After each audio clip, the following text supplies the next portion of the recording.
Ya, malam nanti bisa dibilang sebagai salah satu penentu apakah kita akan lihat lebih lanjut emas ditekan terus-terusan di bawah 2600 atau akan survive di atas 2600. Jadi kunci utamanya sebetulnya inilah yang kita nantikan dari sejak minggu lalu, yaitu inflasi.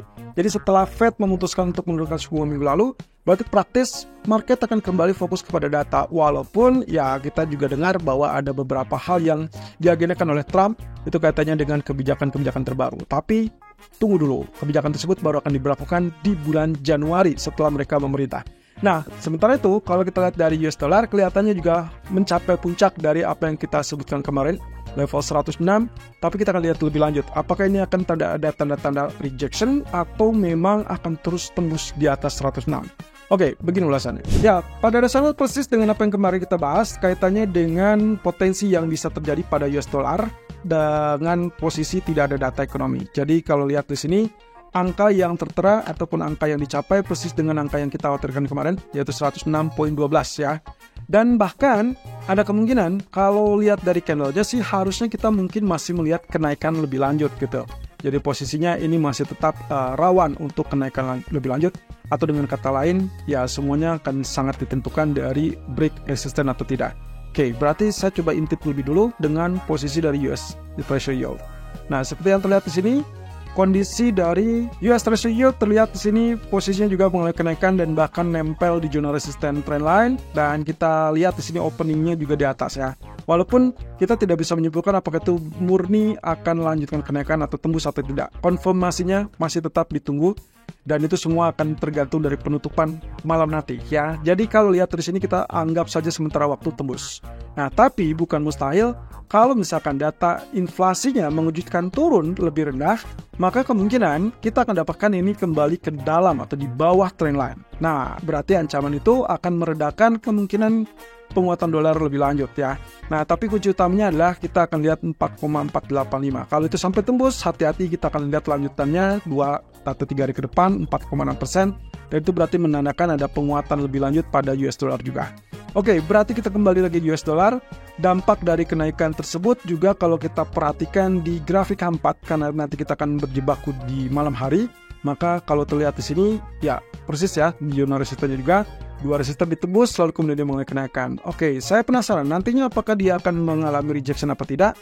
Kalau diperkecil seperti ini ya dampaknya sebetulnya mirip dengan apa yang kita lihat dari grafik daily tadi ya. Pada dasarnya saya ingin melihat nanti apakah kita akan mendapatkan kenaikan lebih lanjut atau justru dia mulai tertahan, karena misalkan kalau saya tarik begini berarti kita sedang melihat pembentukan proses dari pola rising wedge ya, dan rising wedge itu harusnya jadi kabar bagus karena posisinya setelah terjadi kenaikan berturut-turut atau bertubi-tubi, kemungkinan yang akan kita lihat adalah siap-siap waspada untuk potensi pembalikan gitu. Jadi posisinya kalau lihat di sini 1, 2, 3 berarti kita akan ada melihat potensi dari penurunan terakhir, swing high terakhir barulah dia mengalami penurunan. Nah, berarti kita asumsikan ini bisa mengalami dorongan terlebih dulu kenaikan sampai 160-50 mungkin, baru kemudian dia akan mengalami penurunan. Tapi dengan catatan ya, mungkin saja yang terjadi adalah sebaliknya. Dia turun dulu, baru dia naik. Ini juga bisa terjadi teman-teman. Jadi hati-hati, semua ini akan bergantung pada seberapa tinggi data inflasi nanti malam. Sementara sebaliknya juga dari US Treasury Yield, yang kita akan lihat adalah apakah nantinya dia akan lanjut ke kenaikan atau tidak, dan membentuk double top apa tidak gitu ya. Jadi posisinya semua juga ditentukan dari data inflasinya. Inflasi yang lebih rendah, maka kemungkinan rejection dan kemudian potensi dari double top bisa saja terjadi. Tapi inflasi yang lebih tinggi, maka ini akan bisa kita lihat adalah kembali zigzag lebih tinggi, lebih naik, dan itu berarti confirm penguatan lebih lanjut terhadap US dollar. Oke, berarti kalau kita lihat dari grafik pound sterling terlebih dulu, di sini kita masih dalam fase penurunan persis dengan apa yang kita bahas kemarin ataupun di hari Senin. Jadi ingat ya, posisinya memang dia ada kecenderungan dia sudah tembus di bawah MA 200 secara daily. Tapi kalau lihat dari weekly, mungkin kita asumsikan ini masih melayang ataupun ngambang di antara MA 200 weekly, MA 50 weekly. Semua akan ditentukan dari closing price-nya. Ini baru akan kita ketahui di hari Jumat. Setelah itu ada data GDP tentunya. Nah, balik lagi dengan daily. Maka kalau misalnya kita lihat sudah tembus 0%, tembus MA 200 daily, maka kemungkinan kelanjutan dari penurunan tersebut bisa saja membayangi ke level support berikutnya. Nah, ini yang terdekat teman-teman. Kondisinya adalah level low yang ada di tanggal 8 Agustus 2024, itulah 1.2663. Oke, setelah itu barulah kita bicara tentang 1.2608 atau 1.2600 atau bahkan jauh lebih rendah di 1.24. Tapi untuk sementara waktu, karena kita selalu melihat dengan posisi pound sterling yang range pergerakan hariannya hanya relatif 70-100 poin atau bahkan 125 poin, maka kemungkinan pergerakan itu mungkin tertahan di 1.2600. Nah, sementara kalau kita lihat dari grafik H4, persis juga dengan apa kita bahas dari 2 kali video sebelumnya, kita selalu melihat potensinya ini semakin rendah, dan itu berarti apa yang kita harapkan kaitannya dengan pergerakan berikutnya adalah ini mungkin terjadi rebound yang sifatnya terbatas. Ya, jadi kemungkinan kalaupun kita anggap ini akan rebound, maksimalnya adalah 1.2840, kemudian dia siap-siap untuk kembali turun sampai 1.2660-an. Ingat, skenario-nya adalah sell on rumor buying effect. Ini kaitannya bukan hanya inflasi Amerika yang bisa menekan pound sterling karena misalkan penguatan dolar, tapi melainkan skenario tersebut dihubung-hubungkan dengan potensi GDP Inggris yang katanya kemungkinan akan lemah, ya.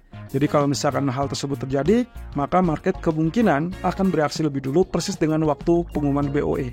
Jadi seminggu sebelum BOE mengumumkan pemangkasan, pound sterling sudah mengalami penurunan lebih lanjut, ya, dan kemudian dia rebound setelah pengumuman tersebut diumumkan cut rate sesuai ekspektasi dan pernyataan dari Bailey yang bisa dibilang ambigu antara melanjutkan atau tidak.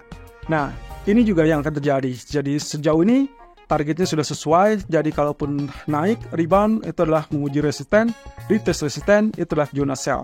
Kecuali kalau misalkan kita dapatkan kejutan, misalkan data inflasi, anggaplah data inflasi Amerika nanti malam ternyata jauh lebih rendah. Ya, tidak sesuai ekspektasi, artinya di bawah ekspektasi, maka kita akan dapat kejutan untuk US dollar berbalik turun atau melemah, sehingga kemungkinan pound sterling bisa mengalami penguatan. Dan itu berarti kenaikan 1.2840, 1.2900 harus diwaspadai. Walaupun dengan demikian, balik lagi, nantinya kita berharap bahwa Inggris ataupun pound sterling akan relatif menciptakan reaksi ataupun yang bisa dibilang rebound terbatas, karena posisinya adalah data GDP tadi yang kita sebutkan akan dirilis di hari Jumat. Nah, sebaliknya untuk crude oil, seperti yang terlihat di sini 68, dan terendah kemarin itu sudah sentuh level kurang lebih 66 ya. Oke, lihat di sini ternyata 67.74, dan kalau lihat dari candlenya ditutup dengan inverted hammer. Lagi-lagi teman-teman, kalau super kecil, grafiknya dia tertahan di zona merah yang merupakan zona support psikologis ya. Kita mungkin akan lihat paling jauh 66 atau 65, tapi sejauh ini tertahan terus di 67. Nah, apakah dia akan rebound atau tidak?